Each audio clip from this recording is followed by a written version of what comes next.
নমস্কাৰ 7 মে অৰ্থাৎ আজিৰ দিনটোৰ 5টা গুৰুত্বপূৰ্ণ বাতৰি প্ৰথমটো হৈছে নিউ দিল্লীত ইণ্ডিয়াই হোষ্ট কৰিবলৈ গৈ আছে international big cat alliance summit এই সামিটটোৰ থিম হ'ব save big cats save humanity আৰু সেভ ইকোসিস্টেম 2023 চনৰ 9 এপ্ৰিলত ইণ্ডিয়াই লঞ্চ কৰিছিলে ইন্টাৰনেশ্যনেল বিগ ক্যাট এলায়েন্স আৰু ইন্টাৰনেশ্যনেল বিগ ক্যাট এলায়েন্সৰ হেডকোৱাৰ্টাৰ নতুন দিল্লীত অৱস্থিত দ্বিতীয়টো ইম্পৰ্টেন্ট বাতৰি হৈছে ইণ্ডিয়া আৰু ভিয়েটনামে মিলি বাই 2030 এটা ট্ৰেড টাৰ্গেট ৰাখিছে যেটো হৈছে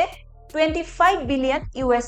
থাৰ্ড নম্বৰটো বাতৰি হৈছে ইণ্ডিয়া আৰু জাপানে মিলি এটা এগ্ৰিমেন্ট সাইন কৰিছে য'ত ফোকাস কৰা হ'ব কোৱান্টাম সায়েন্স মেডিকেল ডিভাইস আৰু হেল্থ ৰিসাৰ্চৰ ওপৰত ফৰ্থ নম্বৰটো নিউজ আৰবান এৰিয়াসমূহত মনসুন প্ৰেডিকচন ইমপ্ৰুভ কৰিবলৈ ইণ্ডিয়াই লঞ্চ কৰিছে